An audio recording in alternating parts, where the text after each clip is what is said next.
తన 100 రోజుల పరిపాలనలో వరదలు, ఆడపిల్లల మీద రేపులు, వైఎస్ఆర్సీపీ వాళ్ళని మర్డర్ చేయటం, నరికి చంపటం, వాళ్ళ మీద తప్పుడు కేసులు పెట్టి ప్రజలకు ఇచ్చిన ఏ హామీ నెరవేర్చలేదు. కాబట్టి ప్రజల్లో తనకొస్తున్న చెడ్డ పేరుని డైవర్ట్ చేయడానికి డైవర్షన్ పాలిటిక్స్ లో ఈ రోజు వెంకటేశ్వర స్వామిని కూడా చంద్రబాబు నాయుడు గారు వదలలేదనేది మనకు స్పష్టంగా కనిపిస్తోంది.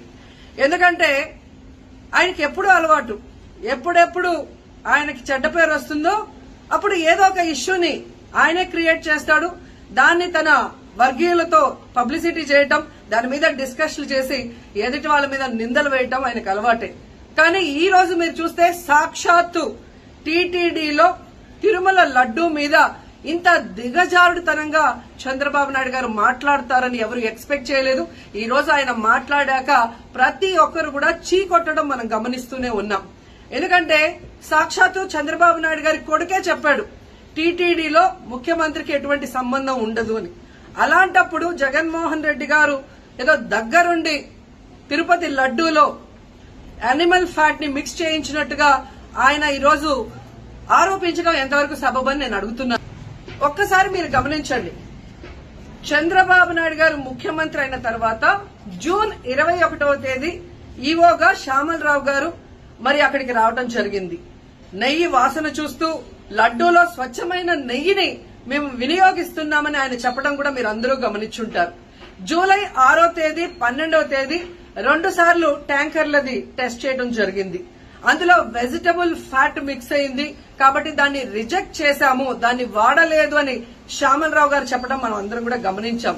అలాంటిది 2 నెలల తర్వాత ఇప్పుడు చంద్రబాబు నాయుడు టీటీడీకి సంబంధించిన దాన్ని టీడీపీ ఆఫీస్ లో ప్రెస్ మీట్ పెట్టి ఇలా యానిమల్ ఫ్యాట్ కలిసింది అని ఒక నింద వేసినప్పుడు దాన్ని సమర్థిస్తూ మళ్లీ శ్యామలరావు గారితో ప్రెషర్ పెట్టి ప్రెస్ మీట్ పెట్టించి ఎలా మాట్లాడిచ్చారో మీ అందరూ కూడా గమనించారు.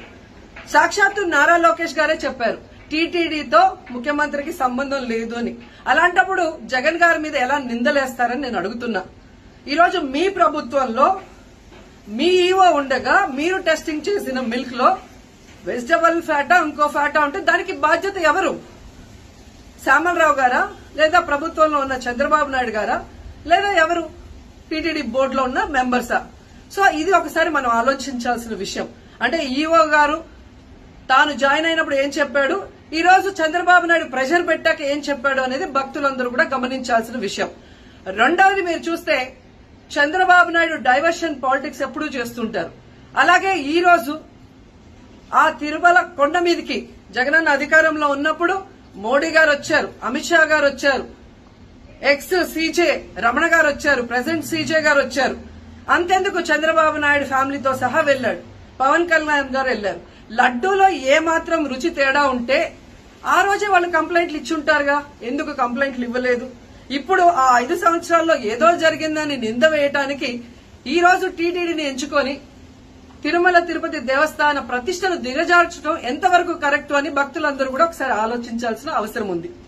అండ్ మూడోది, ఈ రోజు ఎవరైతే బీజేపీ నాయకులు కూడా మాట్లాడుతున్నారో వాళ్ళని నేను అడుగుతున్నా, ఇదే టీటీడీ బోర్డులో మెంబర్లుగా బీజేపీకి సంబంధించిన వాళ్ళు ఉన్నారు. మరి ఆ రోజు తప్పు జరిగితే వీళ్ళందరూ ఎందుకు మోడీ గారికి అమిత్ షాకి ఇన్ఫార్మ్ చేయలేదు, ఎందుకు దీని మీద చర్యలు చేపట్టలేదు అనేది నేను అడుగుతున్నా. అలాగే ఈ రోజు తెలుగుదేశం పార్టీ అధికార పార్టీలో ఉన్న వేమిరెడ్డి ప్రశాంతి గారు ఆ 5 సంవత్సరాల కాలంలో ఈ పర్చేసింగ్ కమిటీలో 5 సంవత్సరాలు ఉన్నారు. అలాగే ఇప్పుడు మంత్రిగా ఉన్న పార్థసారథి గారు కూడా పర్చేసింగ్ కమిటీలో ఉన్నారు.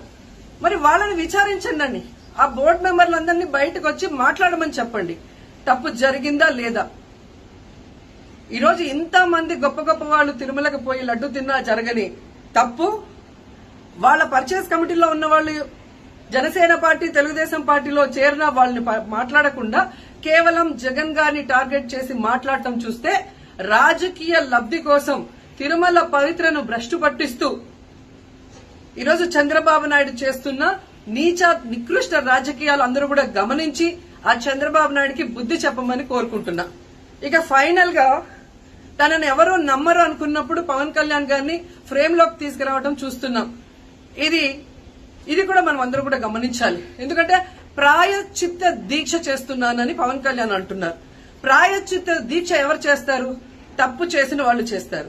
అంటే చంద్రబాబు నాయుడు తప్పు చేశాడు, ఇది అబద్ధం, ఈ లడ్డూలో కల్తీ జరగలేదు, ఇది నాకెక్కడొచ్చి ఆ పాపం చుట్టుకుంటుందన్న భయంతో పవన్ కళ్యాణ్ ప్రాయశ్చిత్త దీక్ష చేస్తున్నారనేది ఈ రోజు మాకందరికీ అర్థమవుతున్న విషయం. ఎందుకంటే ఈ రాష్ట్రంలో తిరుమల కొండ మీద 1000 కాళ్ల మండపాన్ని కొట్టేసింది చంద్రబాబు నాయుడు. దుర్గా గుడిలో క్షుద్ర పూజలు చేయించింది చంద్రబాబు నాయుడు. విజయవాడలో 25కు పైగా పవిత్రమైన దేవాలయాల్ని కూర్చింది చంద్రబాబు నాయుడు. పూజల్లో బూట్లేసుకొని పూజలు చేస్తూ అన్ని తొక్కేసింది చంద్రబాబు నాయుడు గారు. ఇలాంటి చంద్రబాబు నాయుడు కోసం ఎన్ని ప్రాయశ్చిత్త దీక్షలు చేసినా ఆయనైతే దేవుడు క్షమించడు. అలాగే హిందువులు కూడా చంద్రబాబు నాయుడిని క్షమించరు.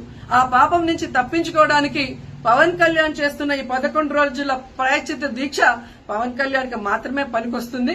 కాబట్టి ఇకనైనా తిరుమల తిరుపతి దేవస్థానాన్ని అడ్డం పెట్టుకుని జగనన్న మీద దుమ్మెత్తిపోసే కార్యక్రమాల్లో ప్రతిష్టగా దిగజారిస్తే తిరుపతి అమ్మాయిగా నేను ఊరుకునేది లేదని కూడా ఈ సందర్భంగా తెలియజేసుకుంటున్నాను.